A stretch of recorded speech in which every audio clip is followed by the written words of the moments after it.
Good morning. Let's have a little read of this. So this is from Tipperary Live, newspaper. See it there, powered by the Nationalist and Tipperary Star. Quote, revealed, 5 Tipperary pubs are to be turned into 13 residential units. Thoughts? Now, initial thoughts would lean towards more houses being a good thing, or more residential units being a positive thing due to there not being enough houses readily available for people to purchase, and the stringent red tape on building your own home, right? So we'll have a little read of this. And look, I'll throw in the caveat at the start that anything this government does right now, or any member of this government that does anything or says anything, I am taking it upon myself. I'm not saying that it's true or that I know for certain, but it is an educated guess based on lived experience of observing these people and the two-sidedness of everything that they do and say. Okay? So I'm insinuating sinister motives in almost everything this government does, because I think even if it doesn't turn out to be true, then it's a worthwhile exercise to be able to adopt different positions and see what sort of expectations you might have or preparedness you might need to achieve given a given particular outcome, right? So we'll go on. Almost 100 pubs are set to be redeveloped to create nearly 300 new homes around Ireland. Great. The homelessness numbers are at 14,000, I believe. So whether that is all Irish people living on the streets, I don't know. There's also those who are still living in their home house with their parents, who, whilst they have a roof over their head, they do not have their own home when they're at an age when they should probably have their own home. Okay. So again, sounds golden. New homes, lovely.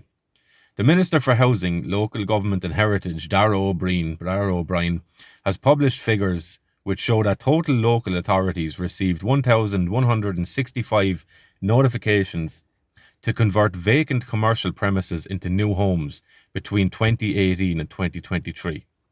Fascinating date. Fascinating. So in 2018, these notifications have the potential to result in 2,716 new homes across the country. Planning exemptions introduced in 2018 removed the requirement for planning permission for the conversion of certain types of vacant commercial property into residential units. Now, I'm not even going to go into the rest of the article because I stopped here and I read it and went back here and stopped here. So 2018, does everyone remember 2018? Maybe not. We certainly remember 2019. That was the introduction of COVID. And what followed from that? You had the closure of small and medium businesses. You had the continuation of business for large-scale enterprises, large-scale corporations like Tesco's and supermarket chains like that, right? Big business was allowed to stay open, while Shawnee's bar at the end wasn't allowed even to serve drinks, right? And little cafe shops that, there's one at Clonmel and there's no seating even in there. You go in and get your coffee and you go again. They had a bench outside that maybe sat 3 people, okay? They've subsequently added to that outside, but during the time of COVID, these people were brave enough to stay open. You could manage to fit maybe 5 people into the coffee shop at any one time. And there was pressure put on them to close. While you could walk a mile and a half to Tesco's, same town, same people probably going in and out of there, and you could fit hundreds of people in there. And where they weren't pressured to close. But what they did do is they put shielding over certain items in the shop. Okay, but that's a sidetrack issue anyway. My point on this is 2018, new planning exemptions are introduced by this government, which would allow for the conversion of old publican buildings, probably old restaurant buildings, to be turned into residential units. Now, 2019 guaranteed that Well, I think I was reading an article the other day. I think it's in the hundreds now of restaurants that had to close around Ireland because they went bankrupt, because they were forced to close. They were forced out of business by this government, who allowed other big institutions and big corporations to stay open. So what happened? Most of these restaurant owners and bar owners, like these properties have been handed down through generations, right? So they're privately owned businesses and they're privately owned buildings. Okay? Sorry, no.